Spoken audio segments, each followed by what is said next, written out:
Turns out modern monetary theory isn't so great. 2022 has now shown us a sneak peek of what's to come, that creating boatloads of new money and running massive government deficits, eventually there is a bill that comes due. National debt has increased by about $8 trillion, and the money supply, the M2, grew by $6 trillion, roughly 40% increase. Welcome everyone to The Real Report. Happy Friday. Thanks for tuning in. We're going to start things off today talking about trucking and freight.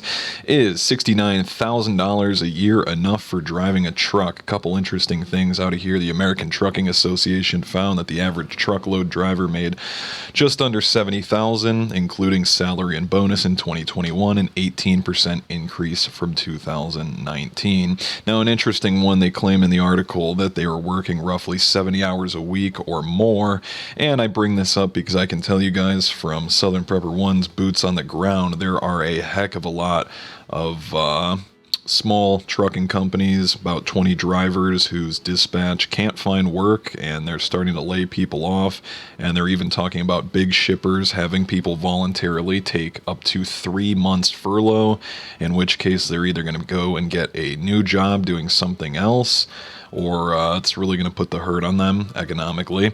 And another interesting one, Manhattan luxury rent is still through the roof despite the overall market, quote, peaks, which we haven't seen nothing yet. But demand for luxury apartments comes as the national average 30-year mortgage rate is above 7% for the first time since 2000. Wow. Rents for the most expensive apartments are up nearly 50% since October of 2019, outpacing the non-luxury rents by 15%. Median rent prices for the bottom 90% of the market slightly cooled further, but off the peak, dropping only $21. That's right, an absolute joke. Median rent prices dropped just $21. Whew. So, if you guys haven't already, hit the like button, subscribe, leave a comment down below, even if it's an emoji, hit the thumbs up, the OK sign, whatever you want. Definitely going to help me out. And signing new deals paid a 13.1% premium, more than the listing price. So, definitely not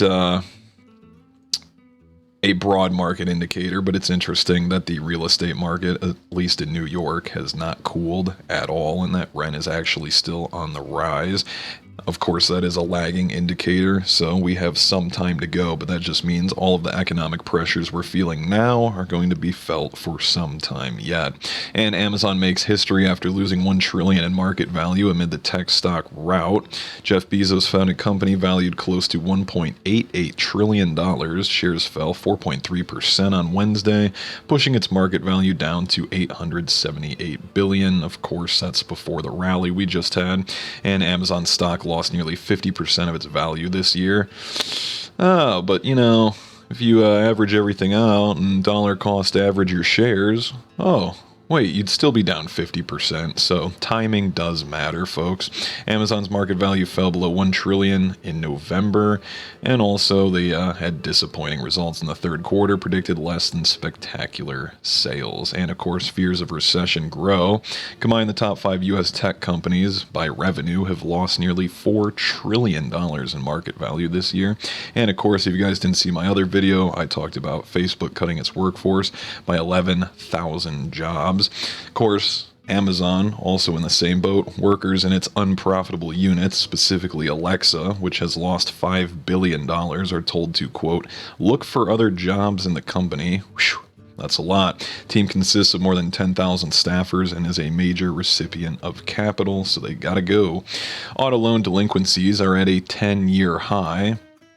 Auto loan delinquencies have risen to the highest level in over 10 years, according to TransUnion, which is interesting because, as I keep talking about, if you've needed to purchase a car and put it off for the last 2 years, well, hopefully in the next 6 months, some relief will be on the way. TransUnion tracks more than 81 million auto loans in the U.S. 1.65% of auto loans were at least 60 days delinquent in the third quarter, so repos are already through the roof, and that's a trend that's only going to continue.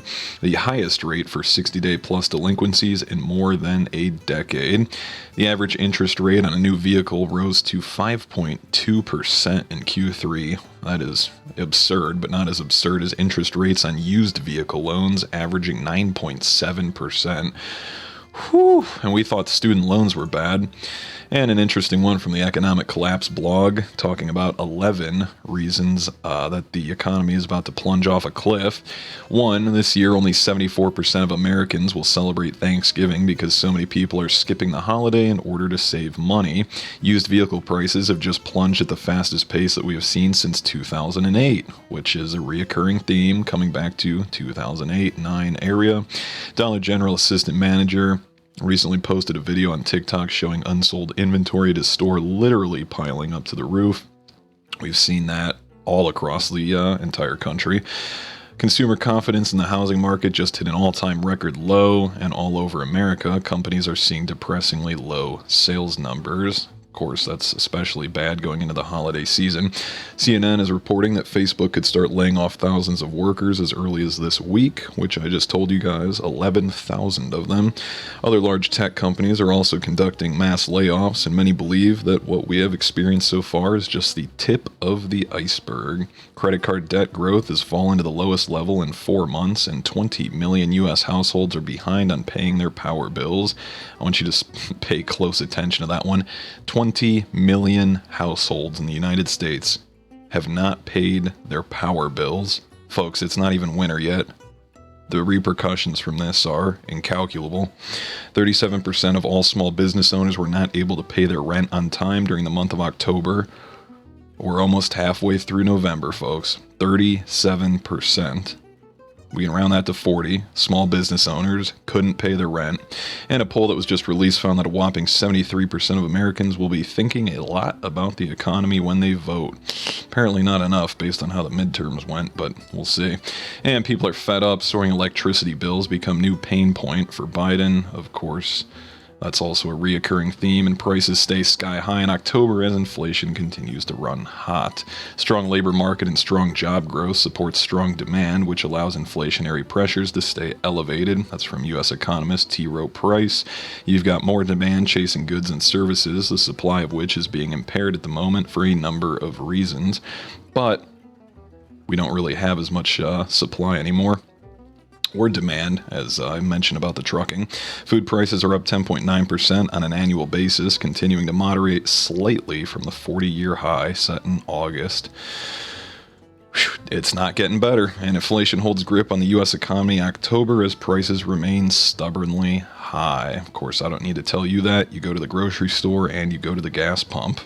And if you've seen the diesel shortages, again, what do you think trucks run on? Costs are only going to go higher. But consumer prices rose 7.7% in October from a year ago. Core inflation, quote, eased 0.02%. So don't worry. Again, everything is fine. Of course, those numbers are all cooked anyway. California ranchers face fines for pumping water to livestock. This is something that I should probably make in a separate video, but figured I'd throw it in as just another example. I've talked about the droughts out west and culling massive herds, which then, of course, whatever you cull now is not going to have calves next year. And then the problem is going to compound. But like I reported earlier, people are seeing a slight relief at the checkout for beef prices, but that's because so many more are being processed right now. And what people don't understand, if you don't stock up now, those same cows being slaughtered right now are not going to be on the menu next year. State officials plan to impose a $4,000 fine in a county on ranchers who pumped water from the Shasta River for 8 days in defiance of an emergency state order. Now, they say that was the cheapest option they had to keep their livestock watered. The drought has created a financial burden, as many ranchers have found. They've been forced to haul both water and hay to their animals already. And WeWork, closing 40 U.S. locations in a struggle to fill offices, reported losing $629 million compared with an estimate of only $367 million. That's substantially worse.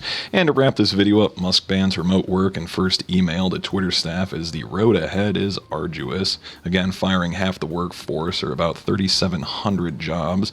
And an interesting one here, Elon Musk tells Twitter staff that bankruptcy isn't out of the question.